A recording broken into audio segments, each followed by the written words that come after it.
sallallahu alaihi wasallam wa ala alihi wa ashabihi wa man tabi'ahum bi ihsanin ila yaumiddin. La haula wa la quwwata illa billahil aliyyil azim. Amma ba'd.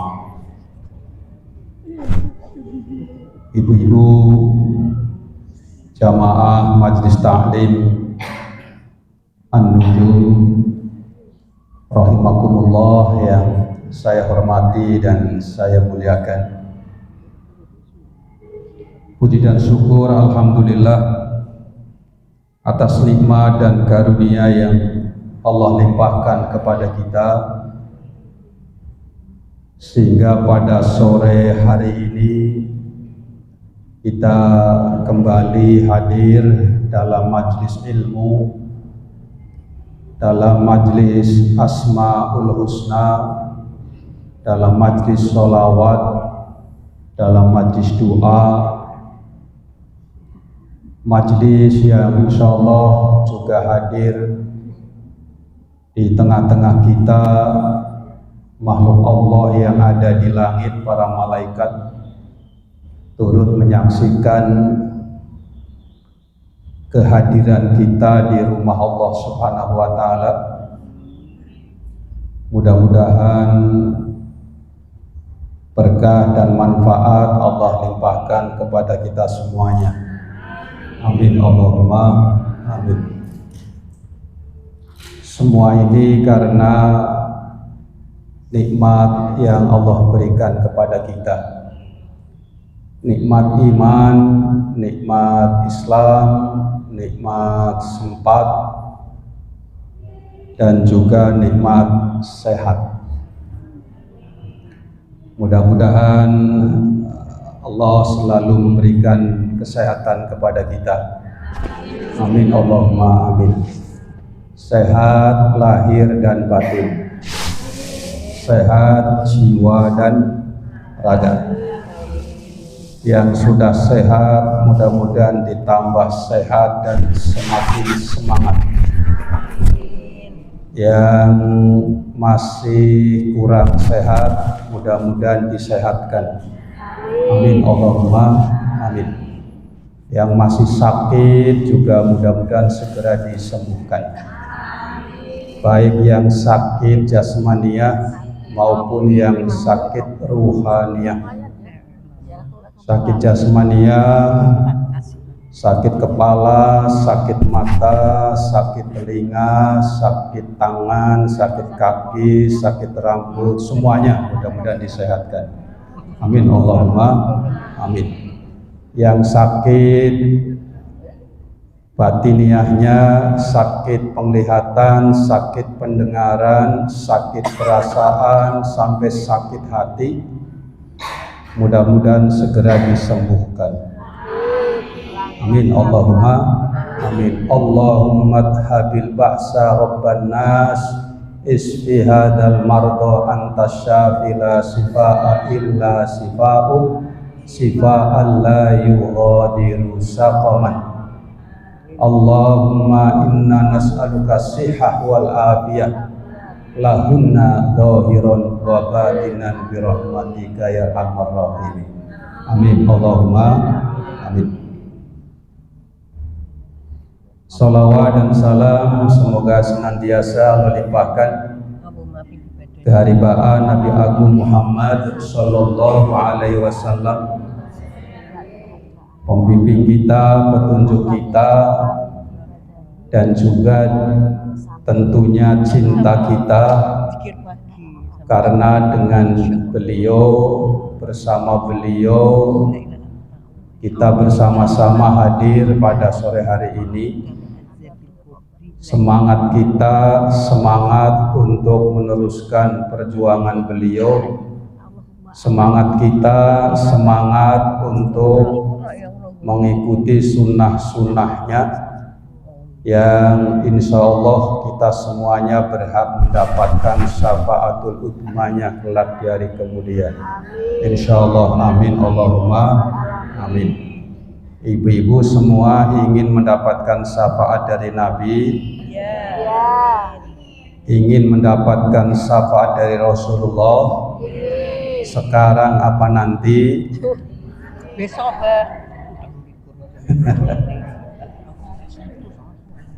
Saya doakan apa yang diinginkan oleh ibu-ibu lah ya. Kalau minta sekarang ya saya doakan sekarang, kalau minta nanti ya saya doakan nanti, yang penting mendapatkan syafaatul hukmanya. Amin Allahumma amin. Kalau mau dulu ya silahkan, kalau saya nanti saja. Sama. Ibu-ibu yang saya hormati, alhamdulillah sesuai dengan rencana kita, hari ini kita memulai pengajian An-Nujum di tahun baru 1448, karena ini masih di bulan Muharram. Tapi ingat, Muharram sebentar lagi akan berlalu, segera akan meninggalkan kita. Mudah-mudahan semangat Muharram, semangat Hijriyah yang pernah dimiliki oleh sahabat-sahabat Nabi, sahabat-sahabat Muhajirin dan Ansor, kita bisa mengambil keteladanan mereka sehingga semangat semakin hari semakin semangat. Amin Allahumma amin. Mudah-mudahan yang bertugas pada sore hari ini RT yang paling nomor 1, karena ada RT lain kecuali RT 1 yang nomor 1 ya. Seragamnya ngejreng, tapi ingat nanti Maulid Rasul jangan dipakai lagi.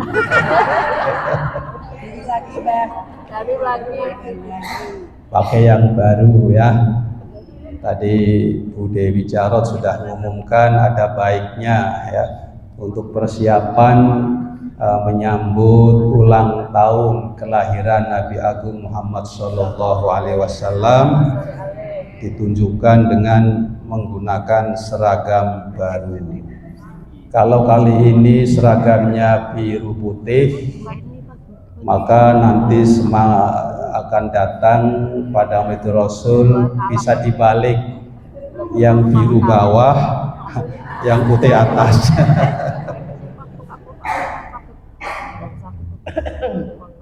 Ibu-ibu yang saya hormati, memang tidak mudah kita membuat satu tradisi, satu budaya yang diikat dengan satu semangat. Dan alhamdulillah di lingkungan kita sudah terbentuk, begitu masuk Rabiul Awal, semangatnya sama ya. Semangatnya sama. Ini sangat baik ya. Ibu-ibu sudah memberikan apresiasi yang sangat besar, ditunjukkan dengan menggunakan pakaian, menggunakan kerudung, menggunakan gamis, menggunakan apa saja dalam rangka menunjukkan kecintaan kita kepada baginda Rasulullah SAW. Insya Allah itu dicatat ya, catatannya tebal, hitam, dan di garis bawah dan miring ya. Berarti jelas sekali ya, insya Allah begitu. Ibu-ibu yang saya hormati, pada sore hari ini kita akan melanjutkan kajian kitab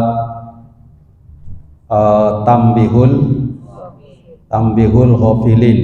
Jadi nasihat-nasihat bagi kita hamba Allah yang sering lupa, diingatkan dari nasihat-nasihat ini.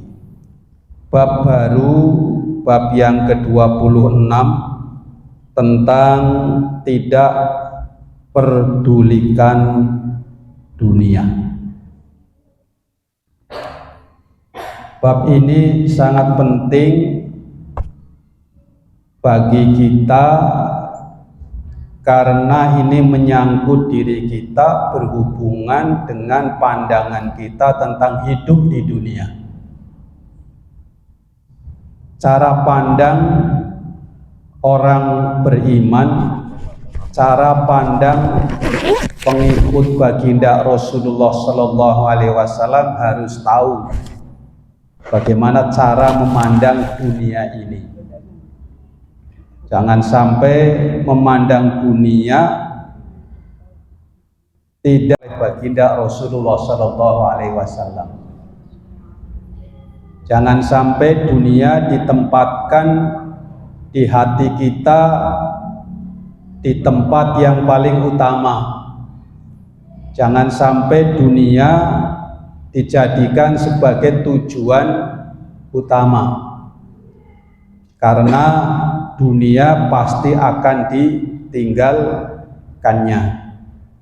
Jangan sampai dunia ini kita tempatkan sehingga melupakan akhirat kita.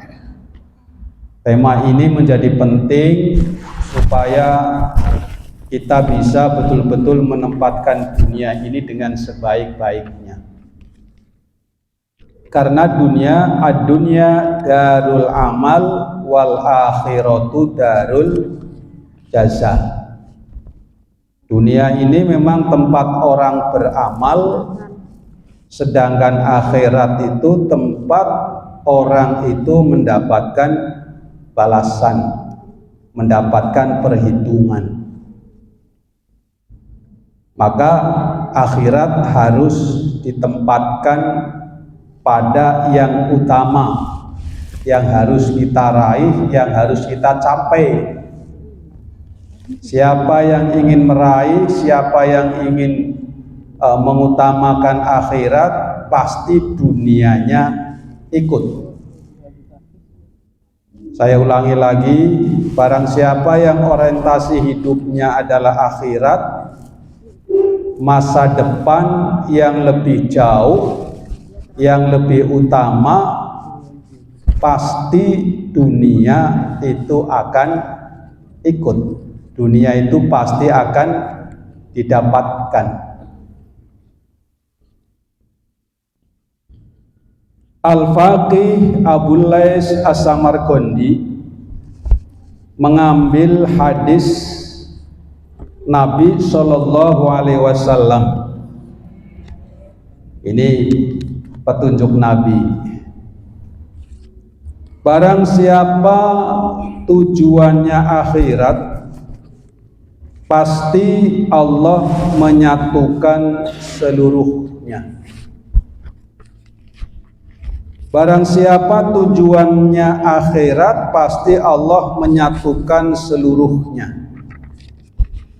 Ia jadi kaya hati dan dunia merendah kepadanya. Dan kaya hati itu adalah kaya yang sebenarnya. Laisal ghina an kasratil mal walakinnal ghina ghinan nafsi.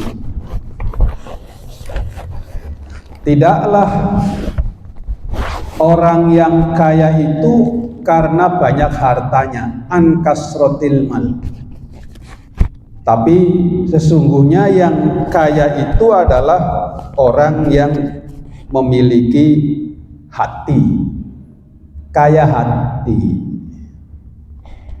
Jadi bukan banyaknya harta, bukan banyaknya rupiah, bukan banyaknya dolar, bukan banyaknya emas intan permata, bukan banyaknya rumah, bukan banyaknya kendaraan, bukan banyaknya pekarangan, tetapi kekayaan hati. Ini nasihat baginda Rasulullah Sallallahu Alaihi Wasallam, dan ini pasti kita bisa memilikinya. Pasti kita bisa memiliki itu semua. Kalau orientasinya kekayaannya dunia, ini kebetulan sekarang kan sedang ada Piala Dunia. Ibu-ibu tahu sekarang ada Piala Dunia? Tempatnya di mana? Di TV. di TV. Baru kali ini Piala Dunia itu diselenggarakan di 3 negara, Kanada, Amerika, dan Meksiko.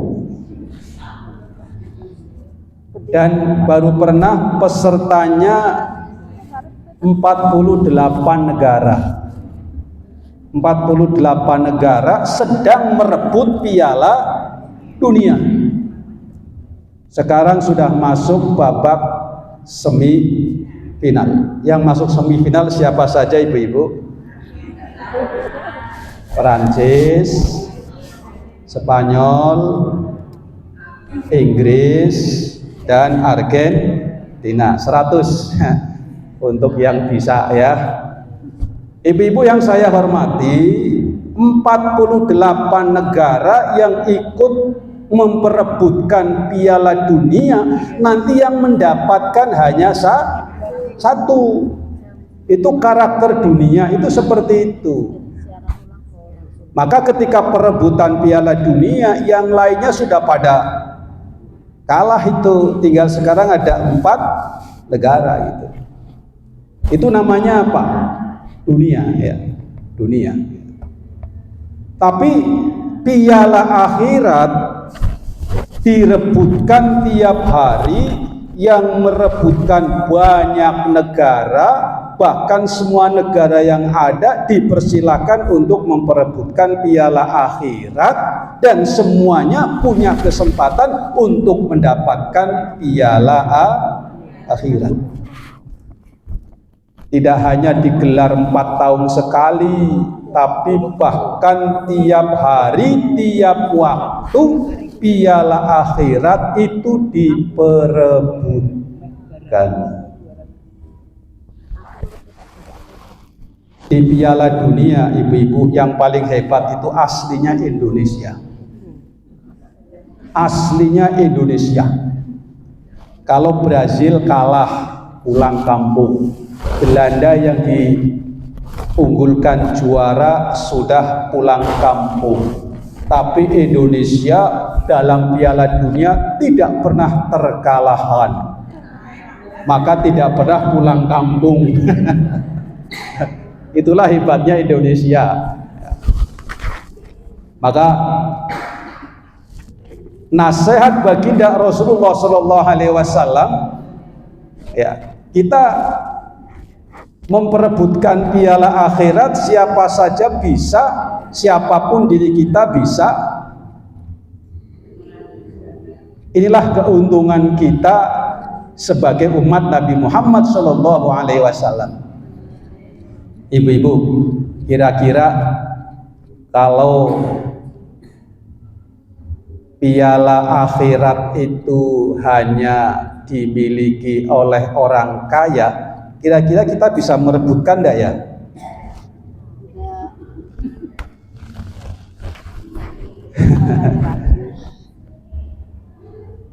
Alhamdulillah tidak.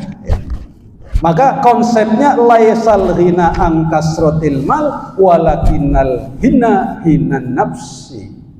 Kekayaan itu adalah ada pada diri kita.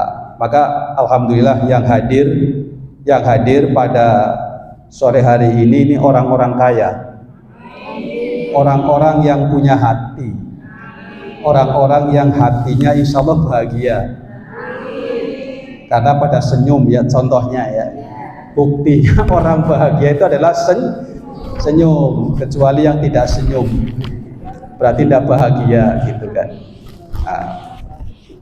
Nah ini jadi penting gitu ya. Barang siapa yang menjadikan akhirat itu sebagai tujuannya, barang siapa yang ingin memperebutkan piala akhirat, maka seluruhnya akan tunduk-tundukan adalah Allah Subhanahu wa ta'ala. Dan yang tujuannya semata-mata harta dunia, dia ada terusannya ya. Siapa yang hidupnya tujuannya semata-mata itu adalah harta dunia, maka Allah memberatkan urusannya.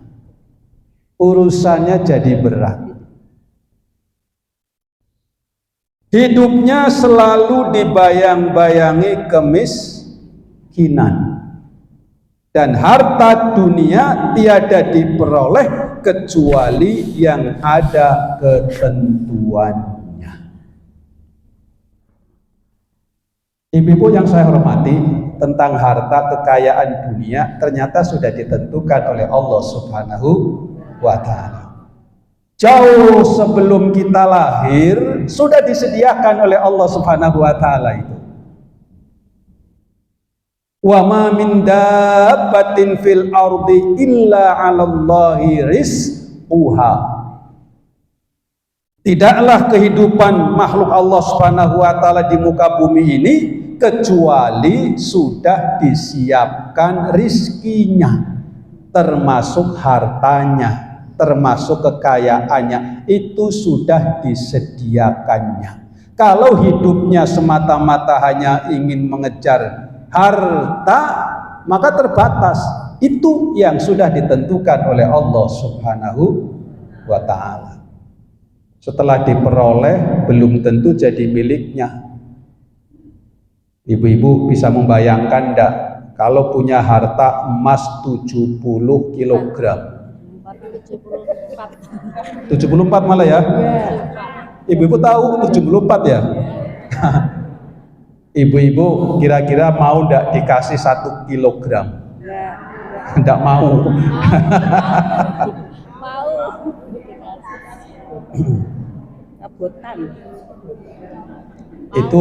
Itu kalau diuangkan berapa jumlahnya itu? Belum uangnya berapa koper? Berapa koper itu? Setelah dibuka yang rupiah itu ratusan ya. Tidak ada yang 50-an, tidak ada yang 20-an gitu. Itu berapa jumlahnya itu? Nah, di dalam Al-Qur'an Allah Subhanahu wa taala mengingatkan itu. Alhaakumut takasuru hatta zurtumul maqabir. Hidup bermegah-megahan. Setelah didapatkan emas sekian kilogram, uang sekian koper, ternyata disita, bukan jadi miliknya. Karena miliknya hanya cukup yang dia butuhkan saja. Dan saya yakin itu uang berapa koper itu ketika ada pengamen, ketika ada pengemis diminta 100.000 juga ada dikasih itu. Masih mendingan kita yang uangnya pas-pasan, ada pengemis, ada pengamen, kita masih bisa memberi 2.000. Padahal uangnya tinggal 100.000. Maka yang kaya itu mereka apa kita? Yang kaya kita. Yang kaya kita. Itulah kekayaan yang sebenarnya.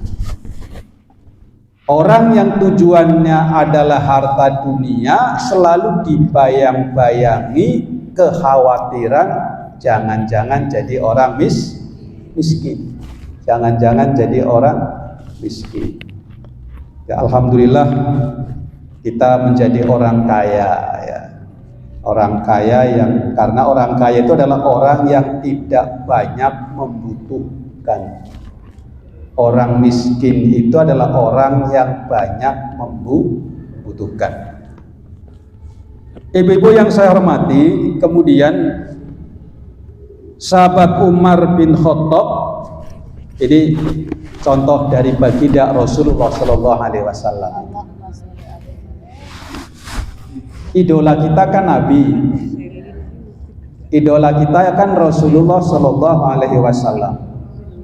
Nih. Ya, jadi kita berterima kasih kepada Al-Faqih Abul Lais As-Samarqandi yang kemudian menceritakan ternyata suatu ketika sahabat Umar bin Khattab masuk ke rumah Nabi. Masuk ke rumah Nabi, nah beliau baru bangun dari tidurnya.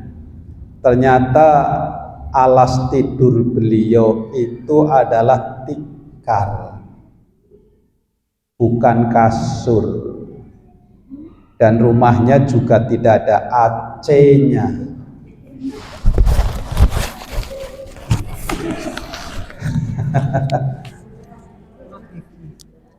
Maka kita membayangkan dengan karpet ini, masih empuk karpet ini. Ibu-ibu, ternyata Masjid Al-Mubarak itu karpetnya paling empuk. Kemarin ketika di Istiqlal, masuk ke Istiqlal, ternyata karpetnya tidak seempuk Al-Mubarak. Pak Abu Sofyan itu komentar, ternyata karpetnya ndak empuk ya, empuk Al-Mubarak. Memang itu, hidup Al-Mubarak. Alas untuk tidur baginda Rasulullah SAW tikar, sehingga ketika menemui sahabat Umar bin Khattab, ada bekas-bekas tikar pada badan Nabi, pada pipi Nabi itu. Lalu sahabat Umar bin Khattab menangis, sedih gitu loh, sedih, menangis itu. Ditanya oleh Rasulullah SAW, wahai Umar, kamu ngapain datang-datang kok menangis? Emang kamu melihat apa kok menangis? Sahabat Umar bin Khattab menjawab, ya Rasul, engkau kan Nabi Allah, engkau kan Rasulullah, tetapi aku melihat tidur Tuhan di atas tikar, setelah bangun masih kelihatan itu. Saya membayangkan, padahal pada waktu itu kaisar-kaisar di Romawi, yang pada waktu itu kebetulan jadi kaisar adalah Heraklius. Karena Heraklius diangkat menjadi raja bersamaan dengan beliau diangkat jadi nabi tahun 610. Kaisar tinggal di istana yang megah, tempat tidurnya pasti empuk, tempat tidurnya pasti nyaman. Demikian pula Kisra Persia, Anusirwan ya. Tapi engkau seorang nabi, seorang rasul, justru tidurnya di atas tikar. Kalau demikian kira-kira kita bisa bayangkan itu loh.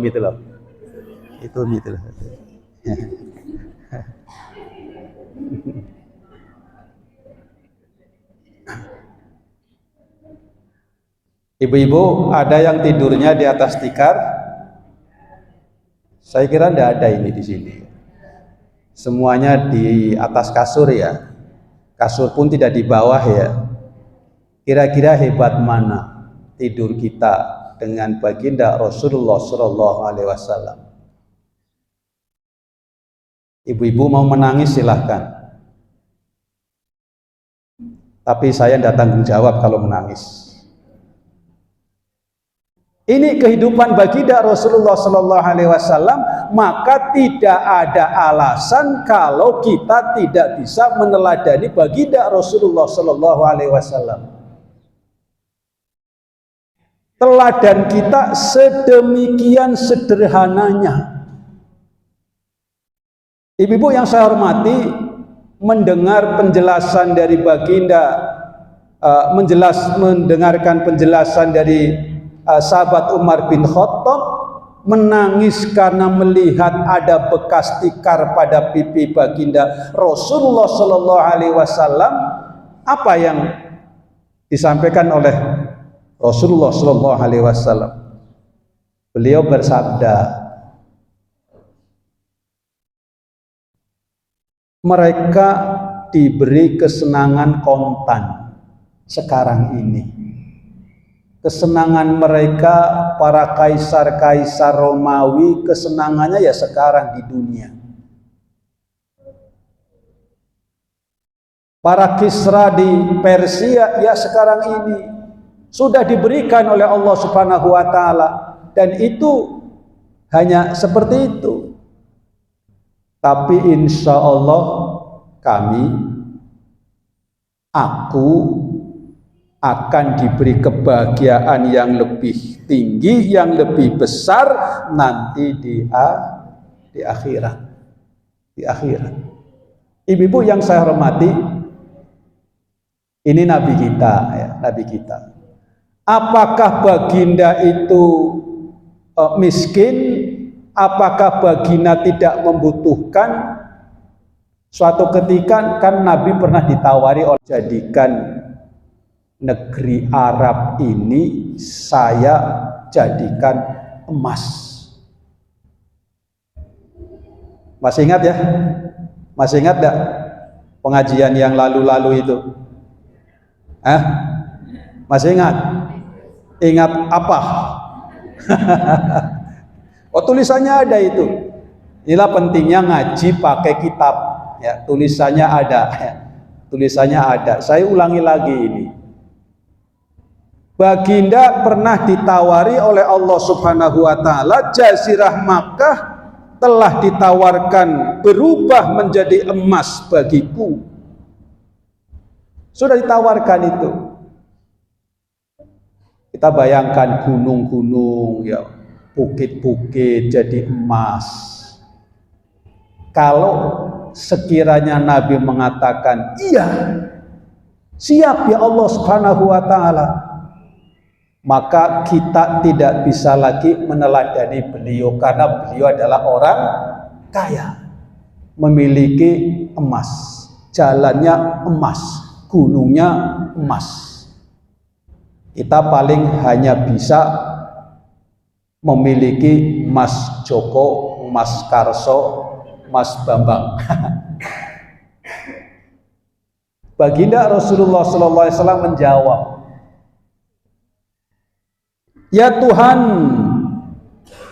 bagiku lebih baik kenyang sehari untuk memujimu dan lapar sehari untuk memohon kepadamu. Rupa-rupanya baginda Rasulullah SAW itu kenikmatannya ketika memuji Allah Subhanahu wa taala dan bermunajat mendekatkan diri kepada Allah Subhanahu wa taala. Dari sisi mana kita tidak bisa meneladani beliau? Maka memandang kehidupan dunia akan menjadikan kekhawatiran menjadi miskin, hidupnya selalu terpaut dan terkait dengan dunia. Tapi kalau orientasinya akhirat, insya Allah dunia pun akan diberikannya. Ibu-ibu yang saya hormati, inilah beberapa hal yang bagi kita harus betul-betul menjadi renungan bagi kita itu. Karena dunia itu tempat beramal, sedangkan akhirat tempat kita mendapatkan balasan. Kemudian Sayyidina Ali karramallahu wajhah berkata, yang benar-benar dikhawatirkan menimpa kamu ada dua hal. Yang pertama, tulul amal. Tulul amal itu panjang angan-angannya. Sudah jam berapa, Bu? Ya, barangkali ada yang bertanya dulu ya. Bu Anwar, ini ada. Alhamdulillah. Silakan, Bu. Waalaikumsalam warahmatullahi wabarakatuh.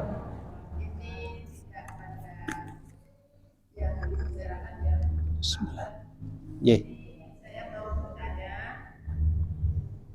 yang pertama, benarkah orang yang meninggal arwahnya bisa bertemu dengan arwah keluarganya? Yang kedua, hukumnya bagaimana bila seseorang lelaki itu kan jumatan dan wajib? Itu kalau orangnya sakit terus tidak menjalankan jumatan, tapi sebetulnya kalau diupayakan bisa.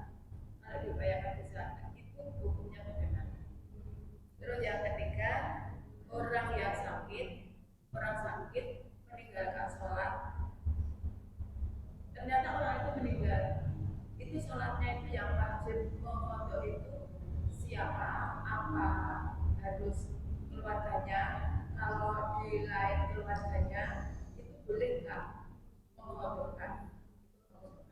Dan apa boleh juga kalau mengodok itu seperti di panti asuhan bayar anak-anak yatim untuk mengodokkan. Seandainya hutangnya 30, terus itu anak yatim itu 30, itu subuh dikerjakan anak yatim tadi 30 sampai 5 waktu, itu boleh apa enggak?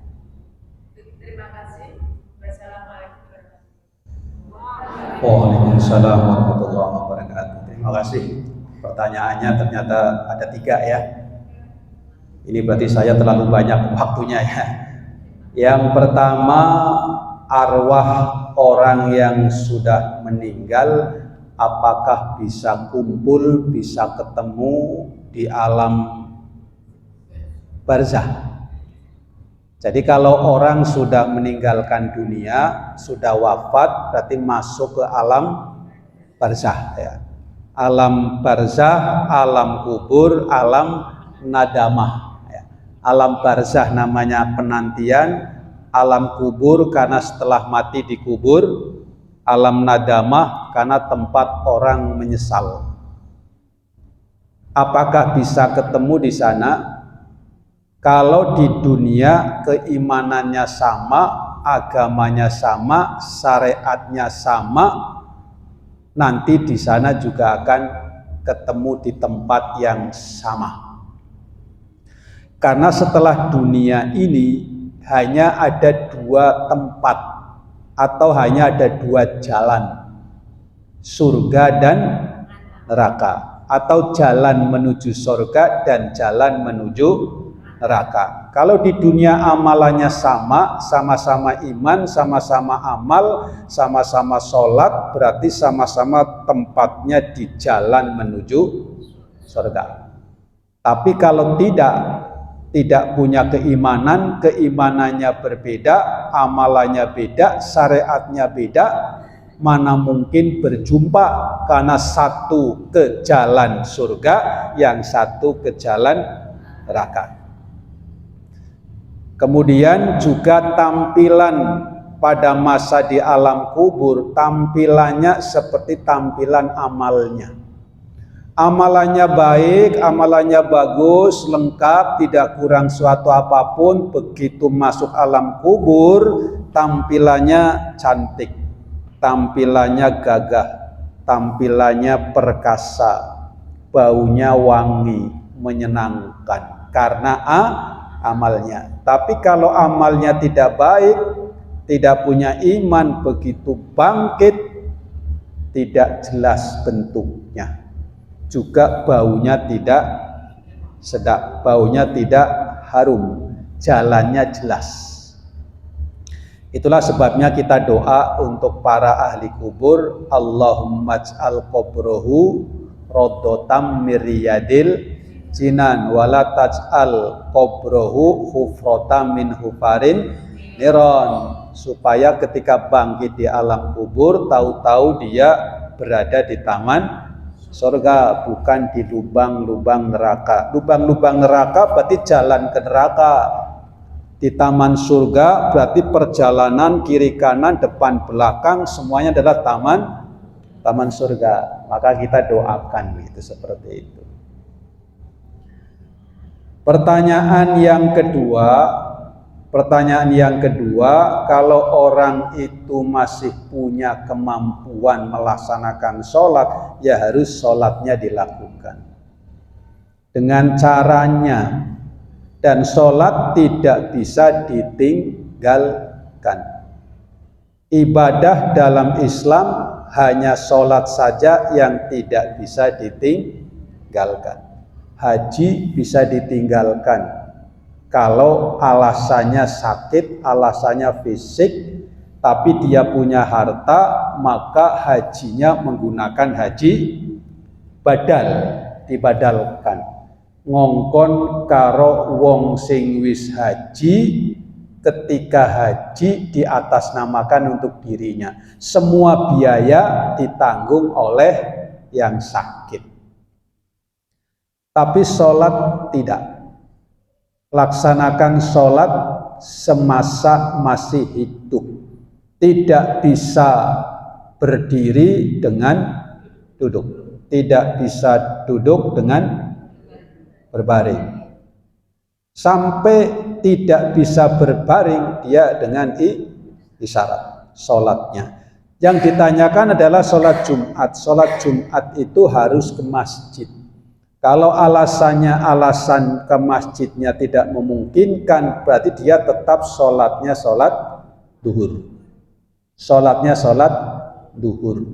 Karena sholat Jumat itu harus di masjid. Dilaksanakan harus berjamaah.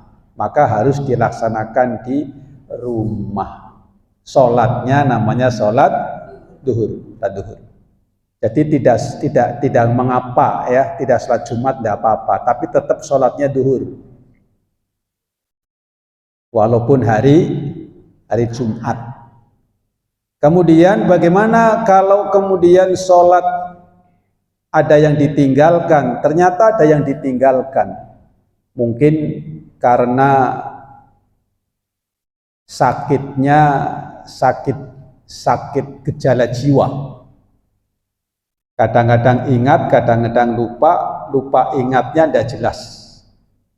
Maka tidak sholat, tidak apa-apa.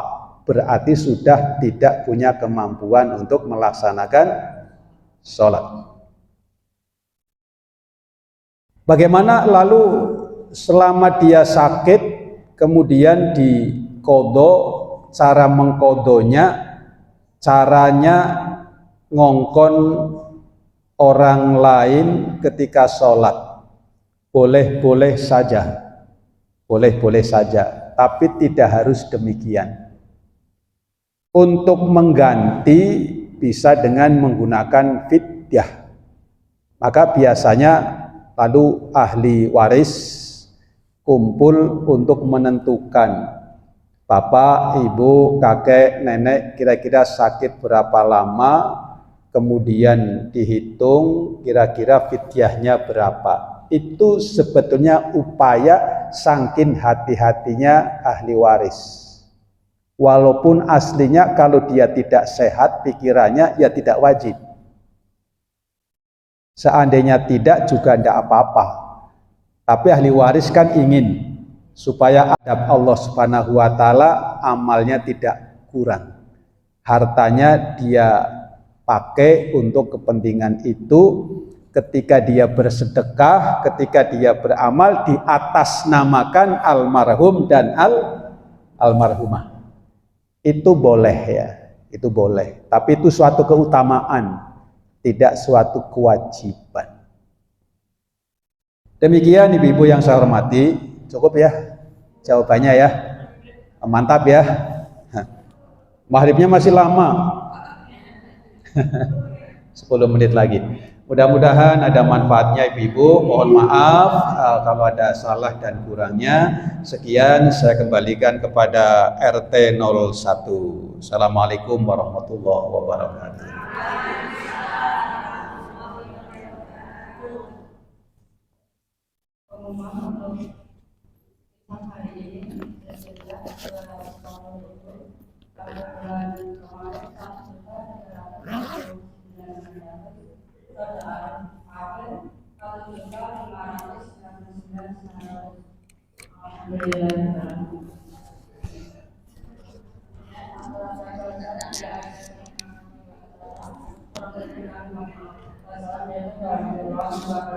Waalaikumsalam warahmatullahi wabarakatuh.